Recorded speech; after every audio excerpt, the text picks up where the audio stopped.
Kalau kita hadirin dan hadirat sekalian sembahyang mengharapkan pahala itu ciptaan. Kalau kita sembahyang mengharapkan surga itu ciptaan.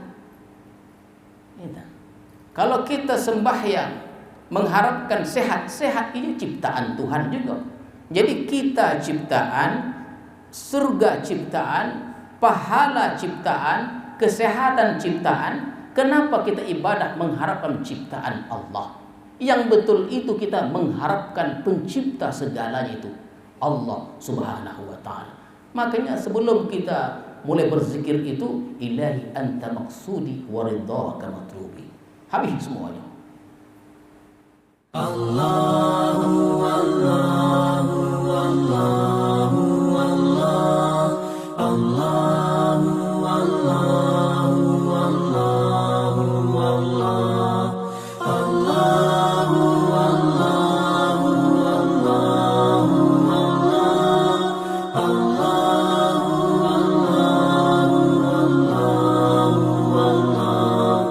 Allahu Allah Allahu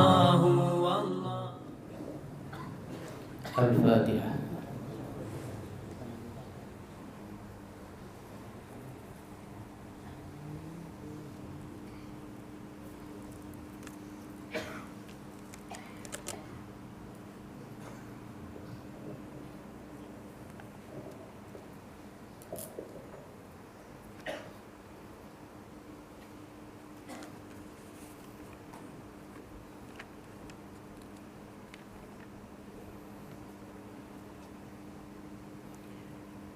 Bismillahirrahmanirrahim. Assalamualaikum warahmatullahi wabarakatuh.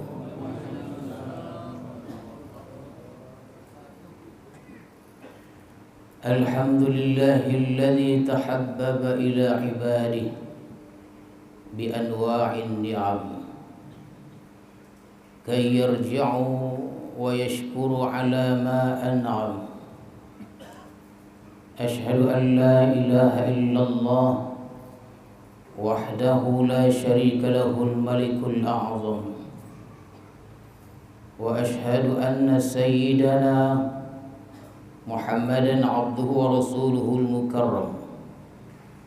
اللهم صل وسلم على سيدنا محمد المعظم وعلى آله وصحبه وذريته وأتباعه إلى يوم الندم.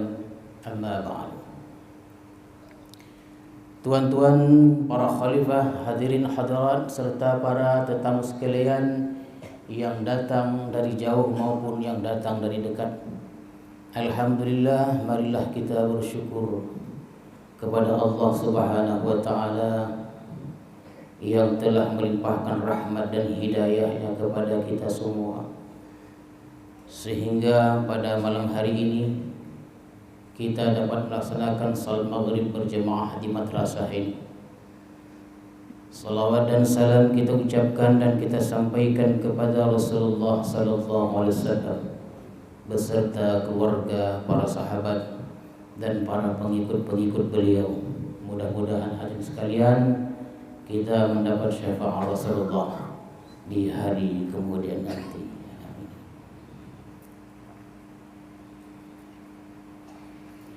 Al-hikmatul hadiyah wa sittun min al-hikamil ataiyah. Qala al-imam al-arif billah Ahmad ibn Athaillah as-Sakandari rahimahullah wa nafa'ana bi'ulumi. Maka pada hikmah yang ke-61 ini telah berkata al-imam al-arif billah Ahmad ibn Athaillah as-Sakandari rahimahullah wa nafa'ana bi'ulumi. Kata beliau, man lam yuqbil ala Allahi bimulatafatil ihsan siqa ilaihi bisalasil imtihan. Barang siapa yang tidak berhadap atas Allah Subhanahu wa ta'ala dengan kelembutan-kelembutan perbuatan baik Allah, niscaya dia dihalau kepada Allah dengan rantai-rantai ujian. Inilah hadirin dan hadirat sekalian,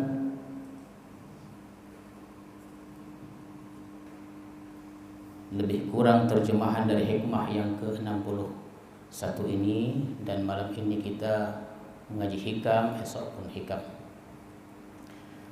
Penjelasannya adalah sunnatullah istid'a'ul ibadi bi ta'atihi wa khidmatihi bi sa'atil arzaqi wa dawamil mu'afah liyarji'u ila Allah bi ni'matihi fa in lam yaf'alu ibtalahum bi anwa'il mihan wad dharra la'allahum yarji'un. Muraduhu ta'ala ruju'ul ibad ilaih. Qila al-fariqaini yuradu bihima al-khair was-sa'adah. Bermula sunnatullah, mengajak hamba untuk taat kepada Allah Subhanahu wa ta'ala, mengabdi kepadanya dengan keluasan rezeki dan selalu afiat, agar mereka itu kembali kepada Allah Subhanahu wa ta'ala dengan nikmatnya. Inilah penjelasannya hadirin dan hadirat sekalian. Maksudnya adalah Allah Subhanahu wa ta'ala mengajak kita agar kita mencintai Allah dengan memberikan berbagai macam nikmat. Jadi Allah berikan kita berbagai macam nikmat, bermacam-macam rezeki. Allah berikan kesehatan dan lain-lainnya, sehatlah kita. Itu sebenarnya Allah mengajak kita untuk taat atau kembali kepada Allah Subhanahu wa ta'ala.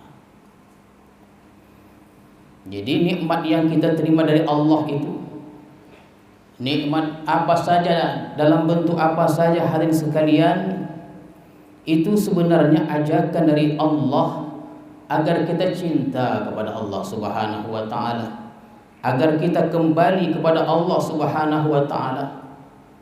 Setiap nikmat yang kita terima dari Allah itu, nikmat itu berkata kepada kita, nikmat itu berkata kepada kita.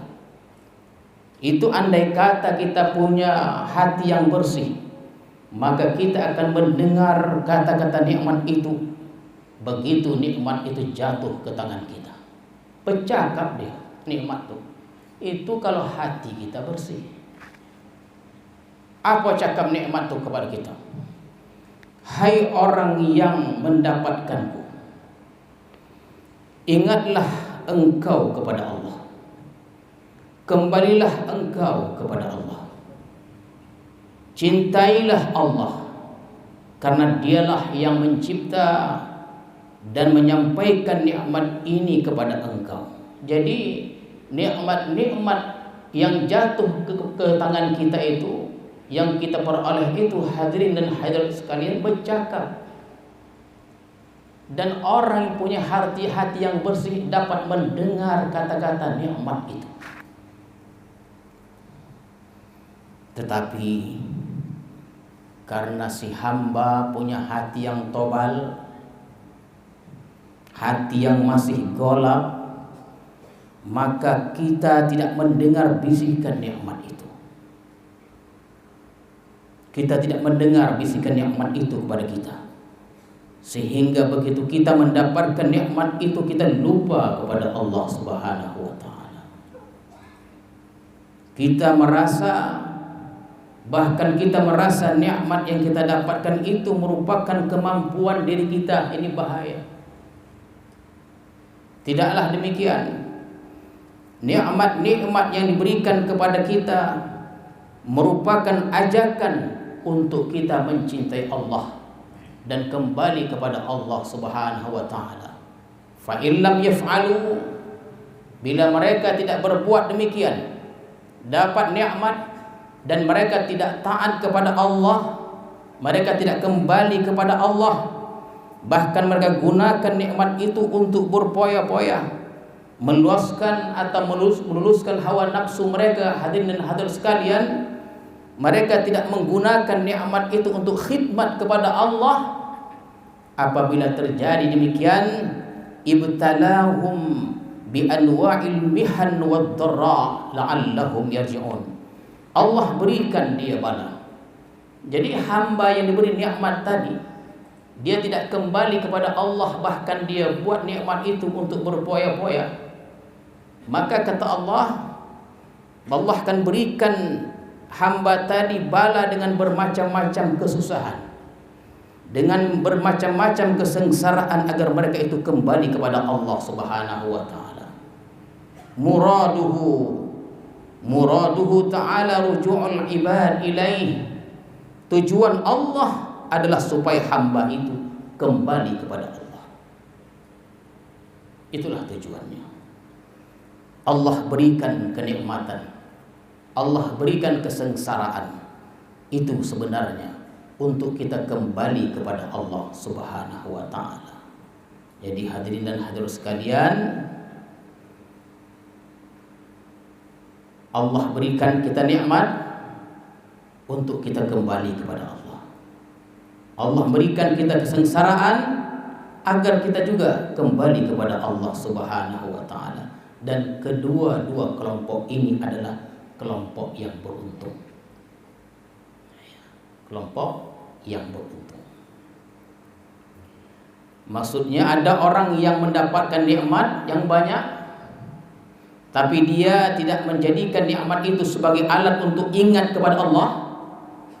Kemudian Allah karena sayang kepada hamba tadi, ditariknya nikmat itu, sehingga dia sengsara, dia menderita. Dengan itu dia sadar dan akhirnya kembali kepada Allah Subhanahu wa taala. Jadi ada dua golongan. Yang pertama, ada golongan tanpa dipaksa dia sadar, dapat nikmat dia ingat kepada Allah, tambah taat kepada Allah. Itu yang pertama. Yang kedua, ada orang yang tidak sadar, karena Allah menghendaki baik kepada hamba ini, baik kepada orang ini, maka Allah tarik nikmat itu sehingga dia sengsara dan dia sadar ingat kepada Allah Subhanahu wa taala. Jadi maksudnya ada orang sehat, dia kuat, lupa kepada Allah, sehat dan lupa kepada Allah, sholat tidak, kadang-kadang sholat, kadang-kadang tidak tahu dia membedakan mana yang halal, mana yang haram. Begitu dia sakit, dia pun selalu ingat pada Allah dan senantiasa berzikir kepada Allah Subhanahu wa taala. Jadi hadirin dan hadirat sekalian, itu dalam kitab Ihya Ulumuddin itu Al-Imam Al-Ghazali berkata, orang yang begini, dia sakit, dia sengsara, dia taubat, dia ingat kepada Allah, kata Ghazali, jangan bubek ke dokter, biar sakit, jangan berobat. Ada dulu orang hidupnya sederhana, selalu mengaji dia sederhana hidupnya, bahkan mungkin miskin tapi aktif mengaji, aktif berjamaah, sholat di madrasah atau di masjid, aktif. Tapi setelah dia kaya, jarang nampak mengaji, sholat pun setahun sekali. Ini artinya miskin itu lebih elok padanya, tapi dia tak mau, minta kaya juga. Itu mestilah kita peka melihat hal demikian. Kalau miskin kita taat, kaya kita tak taat, lebih baik kita miskin. Dalam sakit kita ingat pada Allah, jangan bubek. Jangan bubek. Boleh dicoba tuh. Jangan berobat pada dokter, kata Imam Ghazali. Karena dia banyak ingat kepada Allah, dia sakit dia ingat pada Allah. Itu orang sakit walaupun rakaatnya tidak bertambah, kehadiran hatinya hebat. Hadir hatinya. Asalnya nak mati. Asal nak mati. Coba tengok orang yang sakit itu. Kalau dia sembahyang khusyuk. Kenapa? Asal nak mati. Itu makanya kalau kita beribadah ni diasal-asalkanlah esok mati. Ya, supaya hadir hati. Jadi hadirin dan hadirat sekalian, kata beliau, jangan berobat karena dia banyak ingat pada Allah ketimbang dia sehat tapi tidak ingat kepada Allah Subhanahu wa taala. Timbang sajalah.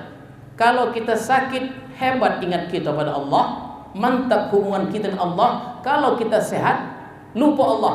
Pilih yang mana? Kebanyakan hamba Allah pilih yang sehat. Karena bisa melancong.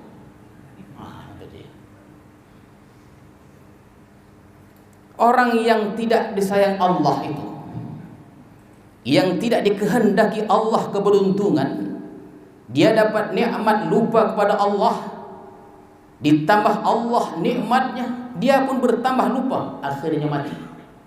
Ini pembahasan minggu yang lalu. Ini nama istidraj. Dalam surah Al-Qalam itu Allah berfirman, sanastadrijuhum min haitsu la ya'lamun. Kami akan tarik mereka secara berangsur-angsur, membinasakan hamba ini secara berangsur-angsur. Allah sehatkan dia, Allah kayakan dia, Allah mudahkan segala urusannya, segala yang dia kehendaki dapat. Dia pikir Allah sayang pada dia, padahal itu azab Allah yang Allah berikan padanya. Begitu dia tuan-tuan.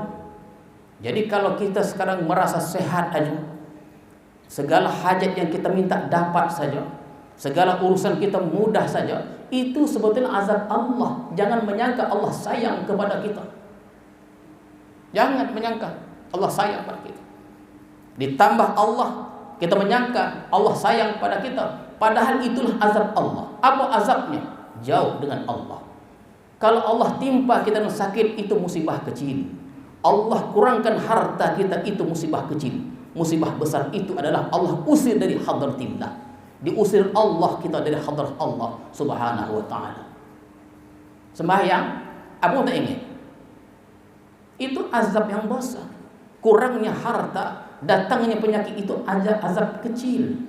Yang besar itu diusir kita dari hadratillah ta'ala. Itu dia. Jadi tuan-tuan, kalau mengasuh belum pernah sakit, minta sakit. Jangan diam aja. Minta sakit supaya merasuk dia. Hadirin dan hadirat sekalian, jadi dua golongan tadi, ada golongan yang diberi nikmat, mereka sadar. Ya, mereka sadar dengan nikmat itu menjadi wasilah, perantara tunggangan mereka untuk hadir kepada Allah Subhanahu wa ta'ala. Ada hamba seperti itu. Ada hamba yang Allah berikan nikmat lupa, lalu Allah tarik nikmat itu, lalu mereka sadar. Mereka sadar. Inilah isyarat firman Allah Subhanahu wa ta'ala, walillahi yasjudu man fis samawati wal ard taw'a wa karha. Di muka bumi ada orang yang taat kepada Allah dengan sukarela, dan di muka bumi ini juga ada orang taat kepada Allah dipaksa. Dua-duanya elok. Dua-duanya elok. Diberi nikmat, dia sadar bahwa nikmat itu dari Allah, ajakan untuk cinta kepada Allah.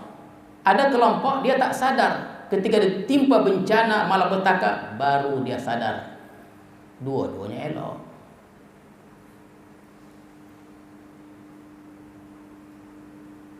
Hadirin dan hadirat sekalian,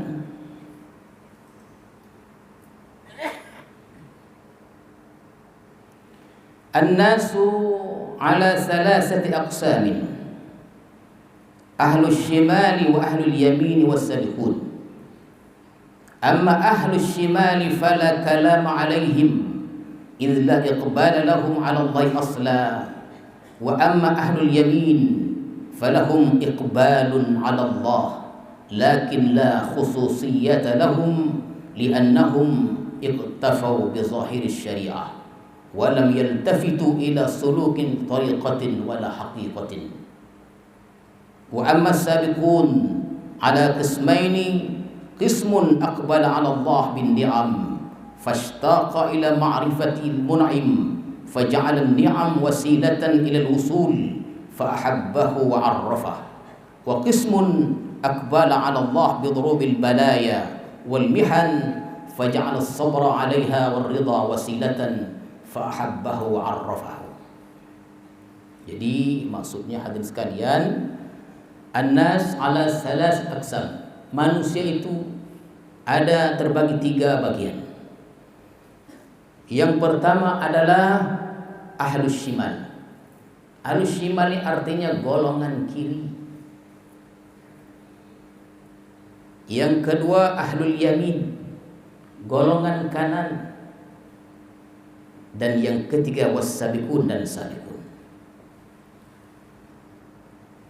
Adapun kelompok kiri ini disebutkan fala kalam alaihim illa iqbala lahum 'ala Allah asla. Dikatakan bahwa golongan kiri ini tiada perlu dibicarakan lagi. Kenapa? Karena mereka tidak berhadap kepada Allah sama sekali, tak berhadap. Golongan ini diperbudak hawa nafsu untuk mencapai kesenangan-kesenangan dunia. Walaupun golongan ini sholat. Dengarkan elok-elok hadirin sekalian. Golongan ini namanya golongan kiri, tapi mereka diperbudak oleh hawa nafsu. Walaupun golongan ini sholat. Mereka sholat, mereka haji, mereka zakat, mereka puasa, tapi tujuannya hanya untuk dunia belaka. Dia sholat, tapi sholat tujuannya untuk sehat. Dia zakat, tapi tujuan supaya bertambah hartanya. Dia puasa, tujuannya untuk ini dan untuk itu. Itulah ahlus shimal. Padahal setiap hari kita membaca inna salati wa nusuki wa mahyaya wa mamati lillahi rabbil alamin. Sesungguhnya salatku, ibadahku, hidup dan matiku lillah rabbil alamin, bukan lissihah, bukan untuk kesehatan. Puasa bukan untuk kesehatan dan lain-lainnya. Jadi ibadah-ibadah itu untuk Allah. Itu kan ada disebutkan pada hikmah yang lain itu. Kata beliau al-Imam, la tarhal min kaunin ila kaunin, walakin irhal minal akwan ilal mukawwin, fa inna ila rabbikal muntaha. Janganlah engkau berpindah dari satu alam kepada alam yang lain, tapi berpindahlah engkau dari alam-alam kepada pencipta alam. Karena sesungguhnya kepada Tuhanmu lah kesudahannya. Fa inna ila rabbikal muntaha, maka sesungguhnya kepada Tuhanmu lah kesudahannya. Ingin saya jelaskan supaya lebih jelas bahwa kita ini adalah makhluk, kita ini manusia kan makhluk kita ini, ciptaan. Kalau kita hadir dan hadir sekalian sembahyang mengharapkan pahala itu ciptaan. Kalau kita sembahyang mengharapkan surga itu ciptaan. Kalau kita sembahyang mengharapkan sehat itu ciptaan Tuhan juga.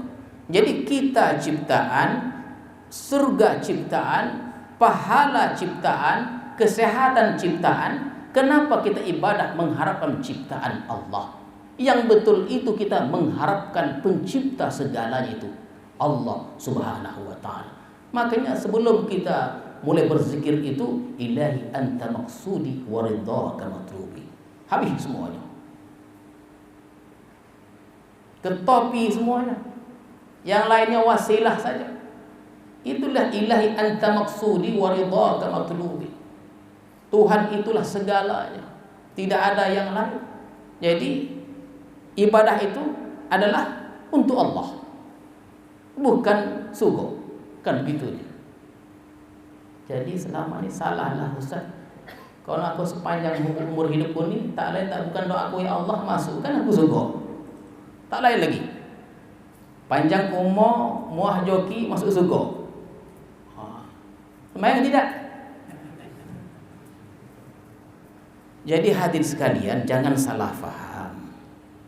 Kalau kita minta ya Allah berikan surga, level kita tu tidaklah salah. Begitu dia.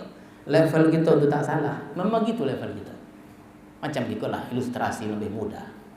Bercakaplah ketua sekolah tu hari Senin. Karena besok puasa. Kata ke kepala sekolah tu, wahai murid-murid semuanya, insya-Allah besok puasa Ramadan 30 hari lamanya. Yalah.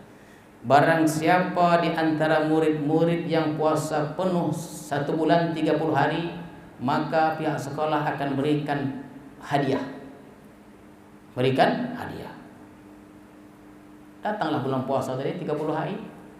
Setelah hari raya dikumpulkanlah lagi lah ketua sekolah tadi, kepalanya. Ditanya, siapa yang puasa? Semua puasa. Ditanya apa sebabnya? Mengajar hadiah. Semua ini puasa, tapi mengajar hadiah. Jadi kita ingin tujuan puasa kita tidaklah begitu lagi dia. Kan begitu. Tujuan puasa bukan karena hadiah itu lagi.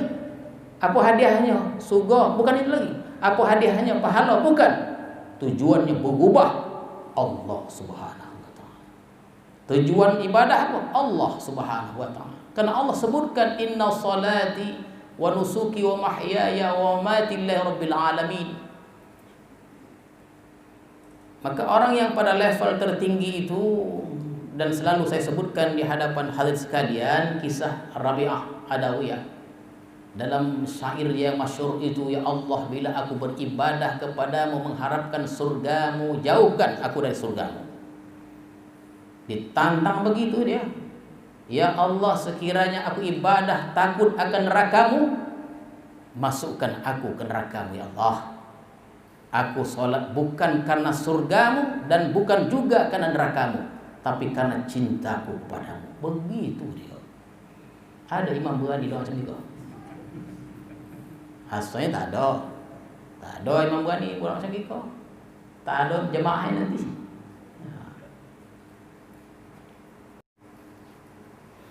Itu hadirin dan hadirat sekalian, dalam ada 11 ajaran dasar tarekat Naqsyabandiyah. Semuanya dalam berbahasa Ibrani.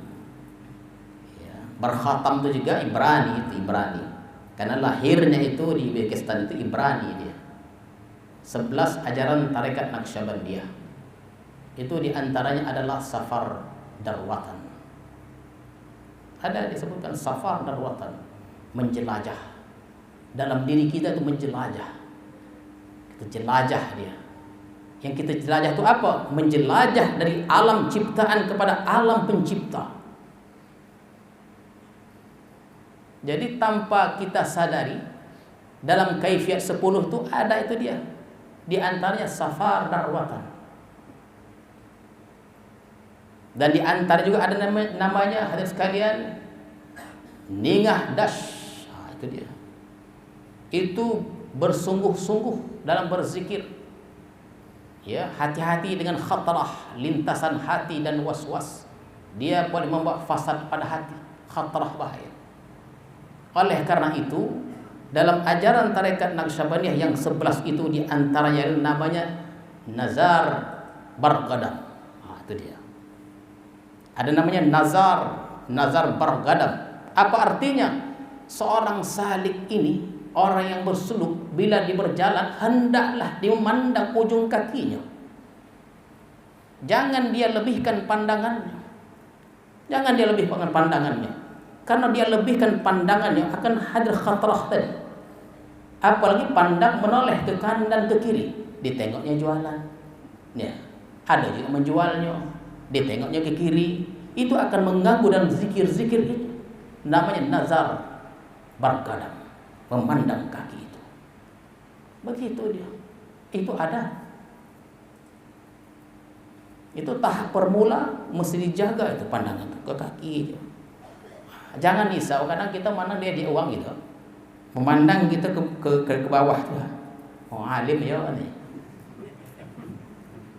Itulah ujian suluk begitu dia. Ya kan? Kita kan namanya sorban ke kita. Kita tutup. Itu supaya kita tidak memandang warna-warni dunia itu, hadirin sekalian.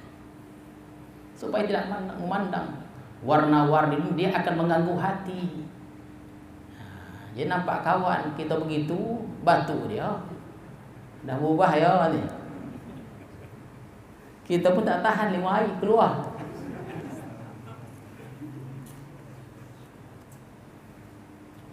Itu adab-adab tu mesti dijaga. Dan selalu dipesankan berkombo lagi. Nampaknya biasa. Potang berjalan, suntuk dia masuk tu, panih segala macamnya. Ada lagi tabiat yang kita terkadang kita takut. Ya. Ada bahasa Islam namanya ugai namanya.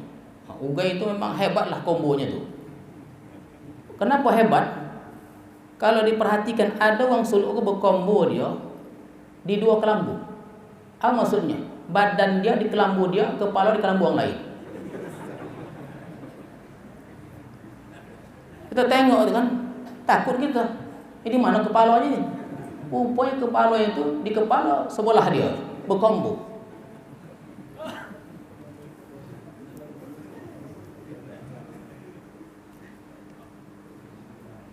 Nampaknya biasa, tapi itu merusak. Itu merusak namanya.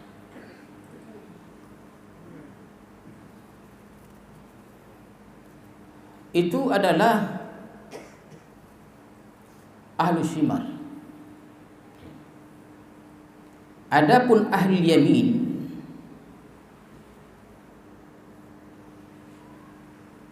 orang-orang yang berhadap kepada Allah, tetapi orang ini tidak ada keistimewaannya, la khususiyah lahu.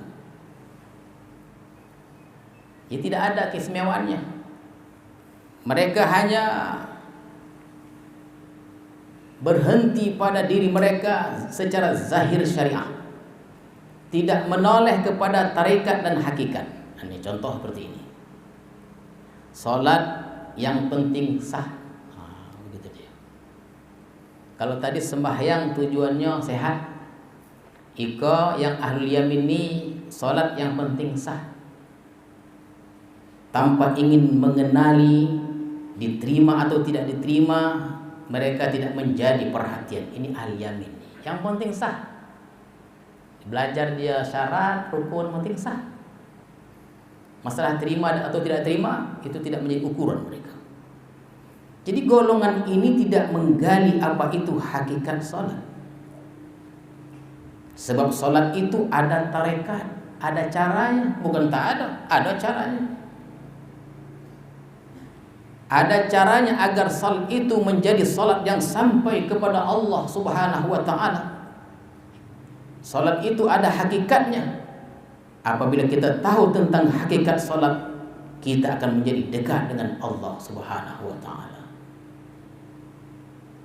Nabi sallallahu alaihi wasallam dan para sahabat mereka yang mulia-mulia itu, hadirin sekalian, orang yang paling rajin salat. Dan di antara salah satu hakikat salat itu adalah tanha 'anil fahsya'i wal munkar. Mencegah dari kekejian dan kemungkaran. Ada orang sembahyang wajib, tahajud juga, duha juga, tapi salat-salat itu tidak berikan kesan pada dirinya. Tidak berikan kesan pada dirinya. Jadi tanha 'anil fahsyi wal munkar, menyuruh dan mencegah kemungkaran adalah akhlak Allah. Hadirin dan hadirat sekalian, menyuruh dan mencegah kemungkaran ini adalah akhlak Allah. Kenapa? Karena Allah mengajak untuk berbuat kebaikan dan mencegah dari mungkar. Jadi kalau salat kita benar, maka salat kita mencegah mungkar dan menyuruh yang ma'ruf, berarti akhlak kita berdekatan dengan akhlak Allah.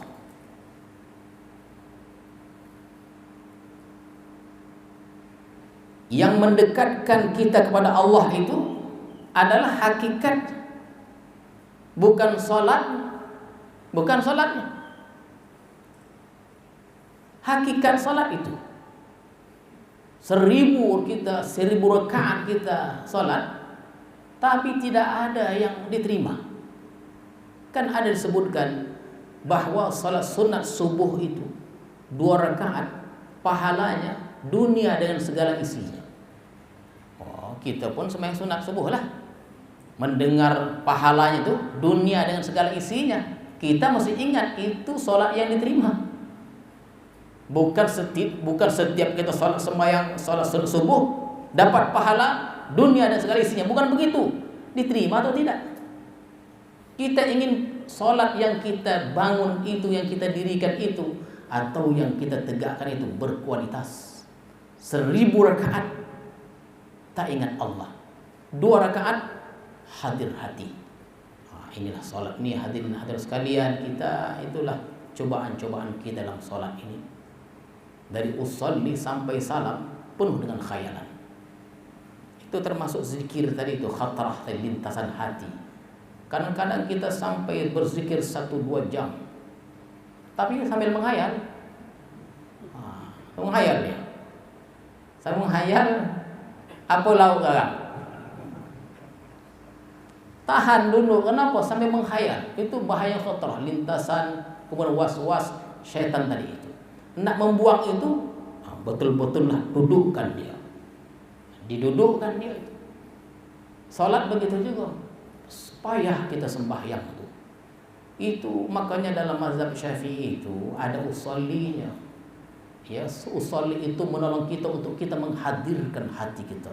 Usolli fardal maghribi 3 raka'atin adaan ma'muman li ta'ala, supaya nyata dia berapa rakaat, salat apa dia, niat itu kan niat itu. Jadi supaya hadir hati itu. Tapi niatnya jangan lama betul niat. Berulang-ulang kali. Orang dah hampir rukuk dia masih niat lagi. Ya. Niat itu menolong hati supaya hati itu hadir kepada Allah Subhanahu wa taala. Jadi hadirin dan hadirat sekalian, yang mendekatkan kita kepada Allah hakikatnya. Ya, hakikat salat bukan salatnya itu. Ya, bukan salat, maka kita ingin salat kita berkualitas. Adapun orang-orang as-sabiqun, inilah yang sebenarnya yang kita bicarakan. 2 golongan ya as-sabiqun ini. Ada ahlus shimal, ada ahlul yamin dan as-sabiqun. Dan sabiqun ini ada 2 golongan. Inilah sebenarnya yang dibicarakan dalam hikmah ke-61 ini. Yang pertama hadirin sekalian, orang-orang yang berhadap kepada Allah, ibadah kepada Allah dengan nikmat. Dia menerima nikmat-nikmat Allah setiap hari, lalu dia rindu dan ingin tahu siapa yang berikan nikmat itu setiap hari. Itu as-sabiqun yang pertama. Maka dia jadikan nikmat itu wasilah. Itu dia orang itu. Dia jadikan nikmat yang Allah berikan kepadanya wasilah, sebagai perantara atau tunggangan untuk sampai mengenali Allah Subhanahu wa taala. Kurang apa hebatnya Nabi Sulaiman? Nabi raja, boleh bercakap dengan segala binatang, boleh merintahkan manusia jin, semua diperintahkannya. Bahkan angin pun dipanggilnya, tolong bawakan aku ke hulu dan ke hilir. Tapi beliau tetap berdoa, Rabbi auzi'ni an ashkura ni'mataka allati an'amta 'alayya wa 'ala walidayya wa an a'mala salihan tardah wa adkhilni bi rahmatika fi 'ibadikas salihin. Minta tolong supaya tetap menjadi orang yang bersyukur. Inilah yang kita takutkan, kita diberi nikmat, kita pun kufur. Macam tadilah diberi sakit, taat, diberi kaya, tidak taat. Maka pilihlah sakit itu. Pilih sakit itu. Payah. Ya. Tak semua kita bisa tidak. Payah. Pilih sehat itu. Walaupun jauh dengan Allah. Sehat juga dipilih. Yang kedua, sabiqun yang kedua, mereka yang berhadap kepada Allah Subhanahu wa taala. melalui bala bencana, melalui penyakit-penyakit, maka dia sabar dan rida. Ada juga ni golongan kedua. Dia jadikan sabar dan rida sebagai wasilah untuk mendapatkan Allah Subhanahu wa taala, cinta pada Allah dan ma'rifat kepada Allah Subhanahu wa taala. Jadi hadirin dan hadirat sekalian, pada pertemuan sebelumnya ada orang diberikan nikmat bertubi-tubi, diberikan kesehatan, bermacam-macam keafiatan, kelebihan. Ya, dia sehat, tak pernah sakit. Hati-hati. Ini boleh jadi istidraj dari Allah Subhanahu wa taala, ya. Boleh jadi istidraj dari Allah Subhanahu wa taala. Makanya ulama-ulama dahulu, para aulia Allah, bila mereka berdoa kepada Allah dan doa mereka dikabulkan Allah, mereka takut. Mereka tidak gembira. Kabul doa itu, mereka meminta sesuatu dan sesuatu itu Allah kabulkan, mereka tidak gembira. Mereka khawatir jangan-jangan atau kalau ini istidraj dari Allah.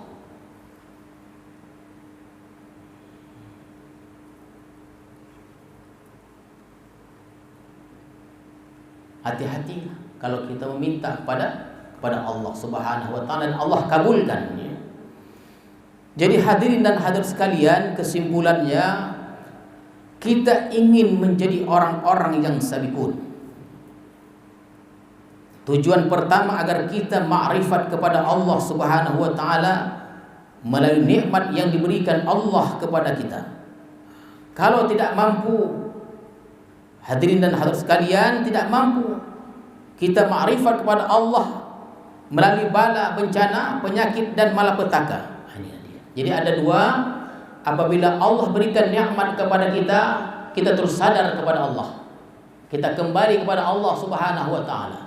Yang kedua, Allah berikan nikmat kepada kita, kemudian kita lupa, Allah tarik nikmat itu, kita sadar, kita kembali kepada Allah. Yang kita takutkan, Allah berikan nikmat kepada kita, kita tak sadar, Allah tambah nikmat itu, kita tidak sadar. Ini kita khawatirkan merupakan istidraj dari Allah Subhanahu wa taala. Kita takut mati mendadak. Ya, mati mendadak. Yang penting Allah cinta dan berikan ma'rifat baik dalam ni'mah maupun dalam nikmah. Ya, ada dua, ni'mah dan nikmah. Ya, ni'mah dan nikmah. Mudah-mudahan hadirin dan hadirat sekalian, segala nikmat yang Allah berikan kepada kita menjadi wasilah kita untuk mendekatkan diri kepada Allah Subhanahu wa taala, dan semoga Allah senantiasa ridha kepada kita semuanya. Amin ya rabbal alamin. A'udzubillahi minasyaitonir rajim. Bismillahirrahmanirrahim. Allahumma zidna ilma warzuqna fahma wal hikmata bis salihin. Allahumma ij'al jam'ana hadza jam'an marhuma wa tafarruqana min ba'dihi tafarruqan ma'suma. Wa sallallahu ala sayyidina Muhammadin wa ala alihi wa sahbihi ajma'in. Subhana rabbika rabbil izzati amma yasifun wa salamun alal mursalin walhamdulillahi rabbil alamin. Assalamualaikum warahmatullahi wabarakatuh.